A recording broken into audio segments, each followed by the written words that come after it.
हम मिले ही क्यों यार। ऊपर वाला भी कमाल करता है ना।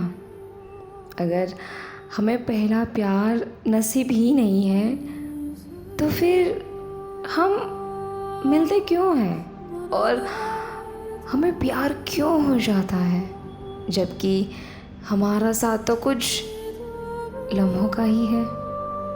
फिर भी उसके पीछे कोई वजह तो होगी ना यार। या फिर लव स्टोरीज तो मैंने बहुत सुनी है, कुछ चटपटी सी तो कुछ बिखरी हुई सी, तो कुछ सैड तो कोई रोमांटिक, कोई पूरी कहानी तो कुछ अधूरी कहानी। जब भी मैं ना ऐसी स्टोरी सुनती थी ना या फिर देखती थी ना तो मन ही मन सोचने लगती थी कि यार मेरी स्टोरी क्या होगी, मुझे मेरा ड्रीम बॉय मिलेगा या नहीं, मुझे अपना प्यार मिलेगा या नहीं। बहुत से सवाल मन में भरे हुए थे, पर जब तक प्यार नहीं होता ना तो वो महसूस ही नहीं होता। मैं 11th स्टैंडर्ड में थी। कहते हैं कि स्कूल वाला प्यार मैच्योर नहीं होता, और मैं भी प्यार वाले में ना कम ही बिलीव करती थी। मेरा पूरा फोकस ना अपने स्टडी पे था, और होगा भी क्यों नहीं यार।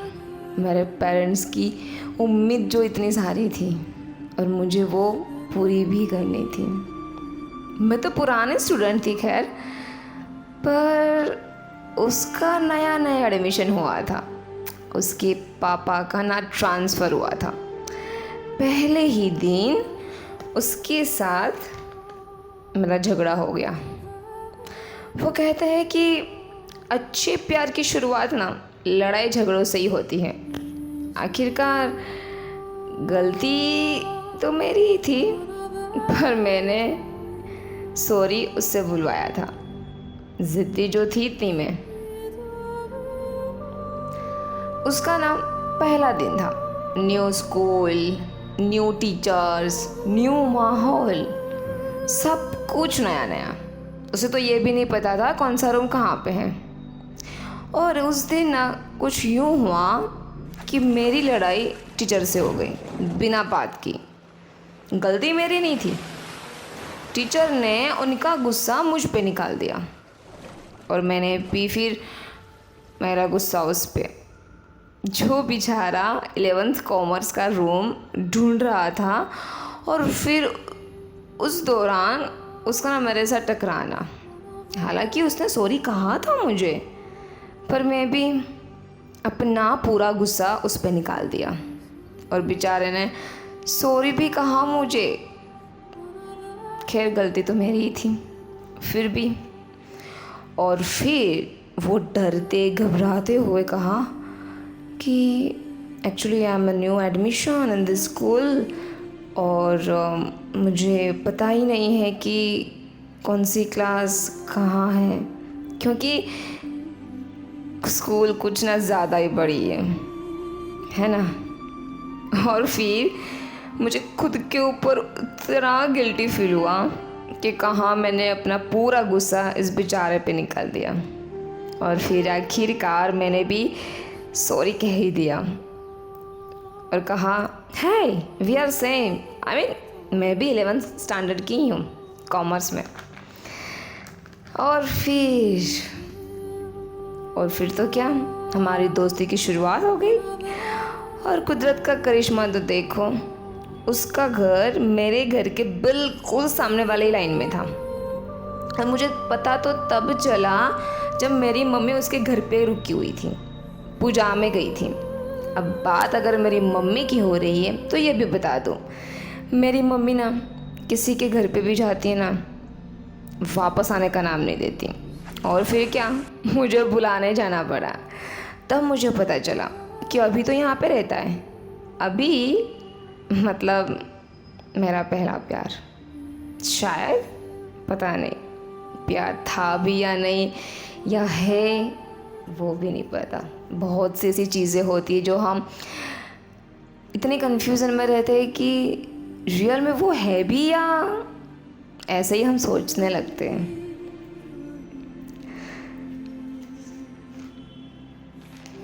स्कूल के 2 साल कैसे निकल गए थे पता ही नहीं चला।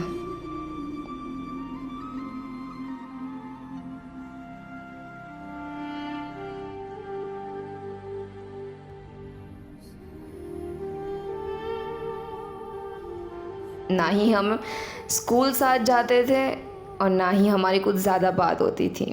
हमारी स्कूल ही ऐसी थी, कुछ ज़्यादा ही रूल्स एंड रेगुलेशन। कभी कभार होमवर्क साथ में कर लिया करते थे और वो भी घर पे। फिर exams, 12th board and then results. मेरे परसेंटेज उससे तो थोड़े ज़्यादा थे, इसलिए मुझे जिस कॉलेज में एडमिशन लेना था मुझे तो मिल गया, पर उसका कुछ और ही ड्रीम था। वो था कि उसे आगे की स्टडी अब्रॉड में करनी थी, पर उसने मुझे कभी बताया नहीं था। शायद उसने मुझे कभी अपना माना ही नहीं होगा। जब उसका एडमिशन लग गया तब उसकी मम्मी जब मिठाई बांटने आई, उन्होंने कहा कि अभी का तो फॉरेन में हो गया। तब मुझे पता चला कि अब वो अब्रॉड चला जाएगा। उस टाइम बहुत हर्ट हुआ मुझे कि ये 2 सालों में उसने कभी मुझे बताया ही नहीं। और मैंने तो क्या कुछ सोच लिया था कि आफ्टर 12th स्टैंडर्ड के बाद मैं उसे प्रपोज़ करूँगी। प्रपोज़ तो मैं पहले भी कर ही सकती थी, पर मुझे अपनी स्टडी पे ध्यान देना था। और फिर मुझे उस वक्त यकीन हो गया कि उसने तो मेरे बारे में कभी कुछ सोचा ही नहीं था, और मैंने तो क्या कुछ सोच लिया। जब सपने टूट जाते हैं ना, तो वो जो दर्द होता है ना, वो किसी को हम बता भी नहीं सकते हैं। वैसी हालत मेरी ही थी। और फिर मैंने सोच लिया कि अब कोई मतलब नहीं, और शायद अब मैं उसके लेवल की नहीं हूँ ना। आज कॉलेज के 4 साल कंप्लीट हो गए। मैं ना उससे कभी बात की और ना उसके बाद हम कभी मिले। इन 4 सालों में बहुत से लड़कों ने प्रपोज़ किया मुझे। मैंने किसी को कोई रिप्लाई नहीं दिया, क्योंकि उसे पसंद करने के बाद मुझे कोई अच्छा लगा ही नहीं। एंड देन सडनली जब मेरी मम्मी ने मुझे बताया ना कि अभी वापस इंडिया आ रहा है अपने पढ़ाई कंप्लीट करके, और फिर मैं मन ही मन इतना खुश हो गई कि चलो फाइनली 4 साल के बाद मैं उसे देख पाऊंगी, और जो भी जितने भी सवाल मेरे मन में जो है ना, वो सारे उसे बता दूंगी इस बार। तो बस फाइनल, मुझे पहले वाली गलती वापस नहीं दोहरानी है। और फिर किस्मत का कुछ और ही मंजूर था। उस दिन उसके पापा की वापस से ट्रांसफ़र हो गई। मेरे अधूरे से जो सपने थे, जो मेरे वापस से जुड़े थे, वो सारे वापस टूट गए। अब तो शायद सपने देखने की भी हिम्मत नहीं है। शायद हम मिले ही नहीं होते तो अच्छा ही रहता। तो आज यूँ मैंने खुद को इतना हर्ट नहीं किया होता।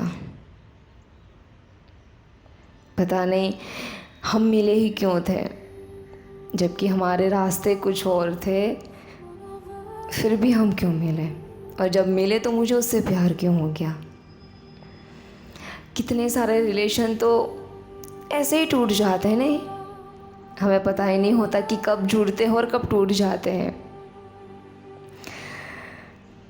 पता नहीं अब मुझे और कोई अच्छा लगेगा भी या नहीं।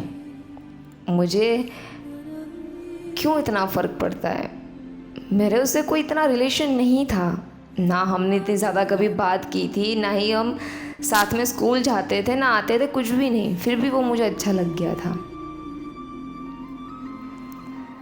शायद उसके भोलेपन ने मुझे ज़्यादा अट्रैक्ट कर दिया था। बहुत भोला था वो, मासूम था, इनोसेंट था, स्वीट था। ज़्यादा बातें नहीं करनी, अपने फोकस स्टडी पे रखना। और फिर पता नहीं, अब तो उसके पापा की वापस से ट्रांसफ़र हो गई। अगर मुझे ये सब कुछ पता होता तो शायद मैं उसे स्कूल में ही प्रपोज़ कर देती। पर कभी कभी सोचती हूँ कि वो भी कोई मतलब नहीं था। अगर मैं प्रपोज़ कर भी देती तो शायद वो मना कर देता, क्योंकि एक बात पक्की है, उसने कभी मेरे बारे में सोचा ही नहीं था। मैं ही कुछ ज़्यादा ही सोचने लग गई थी। खैर, उसका जो कैरेक्टर है मेरी लाइफ में, वो हमेशा मेरी याद बन के रहेगा। कभी ना कभी तो वो मुझे मिलेगा, आज या नहीं तो कल शायद। हम मिले ही क्यों, पता नहीं इसके पीछे क्या वजह थी, हम मिले ही क्यों।